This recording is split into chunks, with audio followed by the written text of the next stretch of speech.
Let's start with a story here. I thought we had a similar story at some point last year. A blood test that what potentially or actually detects 8 different cancers at an early stage. Yep, this is a paper just out from researchers at Johns Hopkins University, which is in Baltimore, America. It's in the journal Science. Nick Papadopoulos is the lead researcher, and they call this Cancer-Seq. What they've done is to come up with a protocol that means you take a blood sample from a person who might have cancer. The test that they've come up with looks for a clutch of proteins, which are chemicals, which are unique to cancer cells. It also looks for a slew of genetic markers, because when cancer cells are growing abnormally, they spill DNA over into the bloodstream, and you can detect this at very low level. When they put together the unique combination of the DNA signatures and these chemical protein markers, they can find about 3/4 of the time someone who has cancer in its very early stages. And because the system of markers they're using are unique to different tumour types, they can even tell you almost down to a 1 in 2 choice of which organ in the body to go looking for the primary tumour. And the critical thing here is you can do this very early for tumours like pancreatic cancer, breast cancer, esophageal cancer, which traditionally present quite late. So in other words, people have to have very advanced disease before it becomes obvious to them there's something wrong. And by then, you can't just do a simple operation to cure them. With this blood test, you could spot the people who are at risk, intervene very early and decisively, and probably cure them before they even knew they had a problem with cancer. Fascinating. Let's go to Parkhurst. Patrick, our very first caller today. What is your question? If the brain theory is correct with quantum physics, is it possible we're able to see supernovas explode on the other side of the universe, and we're able to see that because it's such a bright explosion? Are we able to see, would we be able to see the creation of another universe outside of our own, like a Big Bang, concerning the brain theory, where multiple universes exist in like a flat plane? Right. The thing is that with all of this sort of thing, we're in the realms of theoretical physics. And as a friend of mine who's a theoretical physicist and cosmologist said to me, you have to be very careful with maths and theoretical physics, because you can prove anything you like on paper. Actually, the observation and the reality is a different matter. So it's really important to have good theories. It's really important to show that they're plausible and mathematically that you can demonstrate they could happen, but that does not belie the observation, and one has to go out there and measure things. Now, we can actually already see supernovae happening on the other side of the universe, and in fact there's a telescope going to launch soon called the James Webb Space Telescope, which is the descendant of Hubble. It's the next generation of the Hubble telescope. It's going to be about 7 to 10 times more powerful than the Hubble Space Telescope, and this will take us right back in terms of its ability to collect light to some of the earliest events in the universe. The mirror that this telescope is going to deploy in space is the size of a tennis court, 6 meters across, this collecting area. And this means it will be able to detect some of the faintest photons, particles or packets of light that we've ever seen. And this will mean that you can gather data about some of these supernovae on the other side of the universe that were going off when the universe was in its infancy. Now, in terms of us being able to see them in other ways, scientists are ingenious, and we've also had other events that have given us new insights into how the universe is evolving and changing in the form of gravitational waves. That was the big finding of the last couple of years, wasn't it? And that also gives us the ability to probe what's happening elsewhere in the universe, because these gravitational waves come rippling across space, and they do it at the speed of light. They arrive, we read them, and we can then interpret them and work out where they came from and what sorts of events must have caused them. So scientists are an ingenious bunch, and they're finding new ways to see across the universe all the time. Terence in Terrefontaine, what is yours? Good morning, Eusebius and Chris. My wife and I would eat the same food during the day. I mean, I wouldn't say I would know exactly what my wife eats while I'm not with her, but we generally eat the same food. However, when it comes to flatulence, the odor would be different. Who is worse? Is it you? Definitely. Yeah. Definitely me, yes. Okay, so what is your question? Why your bodies react differently to the same foods? Well, yeah, why would the flatulence odor be different? Yeah, Okay. if we're eating the food. Thank you, Terence. Chris? This program always seems to get into this territory at some point in the week, doesn't it? Hello, Terence, and I sympathise with your wife. And in fact, I might refer you to a recent episode of The Naked Scientist where someone phoned in and said, "How do I get a fart out of a car?" And we actually explored the physics of venting fart gas from cars and talked about relative densities of gases and pressure differentials in a moving car. So if this is where this is occurring, you might want to refer after this programme to that programme on our website to find out the answer. The reason that people produce their own unique NIFs is because the source of the gas in your intestines is the microbiome, the community of bugs that live there. There are billions, trillions of them. In fact, they outnumber the cells in your body. There are probably twice as many microbes living in your guts in terms of microbial cells as there are cells in your entire body. And those microbes all have their own metabolic processes, and they eat what you eat. So when you eat your food, you think you're digesting it. In fact, you're liberating some of the calories from it. But what you're also doing is you're liberating a lot of stuff that you yourself cannot digest, and you are feeding that as a raw material to your microbes, and those microbes have their own metabolic knives and forks. They chomp away at what you can't digest and absorb, and they then metabolize it. One of the products of microbial digestion are gases, and everybody produces a couple of litres of fart gas, flatulence, every single day. But added to that will be the other metabolic abilities of the bacteria. And the things we eat include a lot of vegetables that have sulfur in them, and sulfur is smelly. And so the bugs in your gut will turn that sulfur into things like sulfur dioxide, but also hydrogen sulfide and other derivatives of sulfurous gases, including one called methyl mercaptan, which is the same stuff that skunks spray out. And you know what that smells like, or if you're unlucky enough to have had the pleasure, that you won't go near a skunk again. Now, everybody's microbe spectrum is different. And because we all have different microbial makeups, because we're all genetically different and we therefore select for a population of microbes in us that's unique to us, a bit like our fingerprint, the combination of gases and the way in which those microbes eat your dinner for you will differ between individuals, and therefore the smell of what comes out the back end will differ from one person to the next, and it will also differ with whether you're healthy or unwell. And in fact, scientists have also come up with ways to sniff what comes out the back end and infer certain things and characteristics about a person, including whether they're infected with certain things or whether they may even have bowel cancer. Let's take a question from Twitter, Chris. Yes, one from someone called Mark. Mark wants to know from you, Chris, can people who are born blind dream? Yes, and they do it all the time. And the dream experience differs between whether a person is born blind, like Mark, or whether they are an acquired blinded person. They go blind later in life. A very good friend of mine, who's unfortunately now died, told me when I was little, he said, I love going to sleep. And all my friends who could see when they were little love going to sleep because they can see again. Because when you go to sleep and you dream, the parts of the brain that decode your active, awake experience, they are disconnected from all your senses and they start to work autonomously and they start to generate their own activity.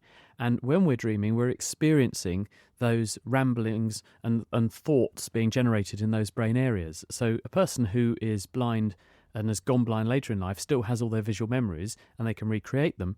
A person who started life blind won't have any visual memories, but they will, of course, have other experiential memories. They'll have things like touch, sound, feelings, emotions. And for those reasons, people will experience when they dream. And everyone who's listening to this who has been blind since birth will be shouting at the radio going, yes, of course I dream. Everybody dreams. And it's words and thoughts and emotions, exactly the same thing that you and I would experience in terms of visual imagery, but without the pictures. Let's go to Parktown. Robert, good morning. Good morning, Chris. The modern construction brick. What is the prescription to its exact size? How did it evolve historically, but more specifically scientifically, in its present form? Was it based on the ease of workmen working with? Was it a scientific? Because with all the benefits of modern computers and the information and data that we have available, it seems to me this current construction brick has been going on for I don't know how many 100 years or longer. Lovely question, Chris. It is. What a terrific question. Really thought-provoking. I'll start by saying I don't know the answer, so I'm going to speculate. And if anybody who is a brickologist out there and knows the correct answer, if I get this wrong, or even if they want to tell us anyway, so I know to update my knowledge, do get in touch. I think there's a range of reasons why this will be the case, and they will range from practical human reasons to mechanical reasons. I think the practical human reason is that a human hand is roughly the right size to get hold of a brick, manipulate a brick, and work a brick into the right position, and also make a brick. So I think that's part of it. It's driven by our need to build with this material, and historically we did all of that by hand, and therefore there will be a strong human element to it. Second, I think there's a materials science element to this. Bricks which are too long are going to be hard to manipulate. They're also not going to distribute the load in a graduated way, so they're more likely to crack and break. I think that's part of it, and that's partly driven by the material that they're made from, which is going to select for the mass of the brick and also how it distributes load and so on. So I think there's a range of factors. The human element is going to be an important one, but the mechanical and material science element is also another, which is getting something which is the right size to be workable, make buildings easily and make shapes of buildings easily, and also distribute load in a graded way rather than focusing force in one particular position along the building element, which might lead to it cracking. That's my speculation. If anybody knows different, please do tell us. Okay, let's go to Paul. Thanks for holding on, Paul. Go ahead. Hi. My question is, my son posed a question to me which I had no idea how to answer. He asked me, how would I explain infinity? Was the question, how do I explain infinity? I think that's what you were saying. 7-year-old. Yeah, to a 7-year-old, how would I explain infinity?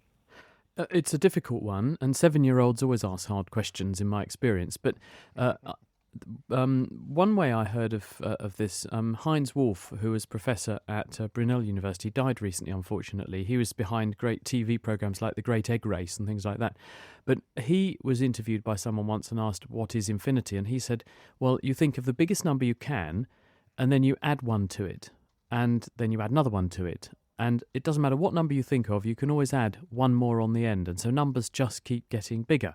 And you can extrapolate the numbers to anything you want in the universe. You could have, if I start going around a circle and I start in one place and I go around to where I started and then keep going, I'll never reach the end because I'll continually be going. It's like adding one on the end of the numbers. That's one way I would think about it. And that's how I've explained it to my kids. Okay, Andrew, good morning to you. What is your question? Hello? Go ahead, Andrew. What's your question? Thank you. Good morning, Chris. Good morning, 702. It's about the Big Bang theory. And according to this theory, everything started from one center point. And this happened 13-something billion years ago. And I resemble it like an explosion of a hand grenade. And every sharp length goes away from each other at great speed. And the Big Bang theory, it goes even with a higher speed, like 100 miles per second going away from each other. Now, the speed is so great, and the distance must be also so great from each other. Now, they say the Andromeda galaxy is going to collide with our galaxy in 4-something billion years. Why does this happen if everything goes away from each other? Okay. Thanks, Andrew. Okay, thank you, Andrew. The reason for this is that you're quite right. About 13.8 billion years ago, the universe started life. And it started life as one point source of enormous energy and low mass. The Big Bang occurred via whatever mechanism, and energy was converted into mass. Material and matter were made and formed and condensed out. The first stars formed from those stars. Planets were formed from the material which was made in those stars. And the universe has been growing ever since. But as it grows, just because it's growing bigger doesn't mean that there aren't elements in the growing material which aren't moving towards each other, because the material was given energy, given a kick and a push, and it's jostling around. As the universe grows, the material is moving, has random movement, and as it gains more material, it gains the movement of the stuff that added to it. That's conservation of angular momentum, for example. And because all these things are moving, it is inevitable that by chance some things will be moving towards each other. In the course of things getting bigger, it doesn't mean at the local level, and by local I mean as in Andromeda's about 2.5 million light years away, it's quite close really, in the grand scheme of things. It doesn't mean that things locally can't be moving a bit closer, because in the grand scheme of things everything is getting bigger. The universe is inflating and growing, and as it grows faster. Thabo, good morning to you. Morning, gentlemen. Chris, because I hear that when astronauts spend more time at the space station, they grow a few centimeters long. My question is, can weightlessness be, for a lack of a better word, can weightlessness be a cure to dwarfism? I'll listen over the radio. Hi, Thabo. Well, actually, not really, because humans have evolved to exist on Earth, not in space, and we depend on gravity to keep us healthy. And when people go into space, in fact, it's really bad for them. And NASA have been looking at this ever since they first started putting humans into space, because it's a big concern. People's bones age very rapidly in space, because the mere fact that you're walking around doing work against gravity and loading your bones with gravitational force is a strong stimulus for them to grow and remain strong. And when a person goes into space, very quickly their bones begin to age. And astronauts that have been in space for a very long time, if they don't continue to stimulate their bones and exercise and deliver shocks up their long bones, the bones become osteoporotic, like a very old person. So a dwarf person would not be benefited by going into space for any period of time, because their bones would weaken, and in fact they'd probably then suffer osteoporotic fractures if they had osteoporosis, and this would make them smaller, not taller. So in the short term, yeah, they might stretch a little tiny bit in space, but it would be inconsequential up against the huge health cost of being in space for any great period of time. Fantastic. Chris, thank you so much. We'll do it again next week. Thanks very much, Eusebius. Thanks for the questions, everyone, and see you soon.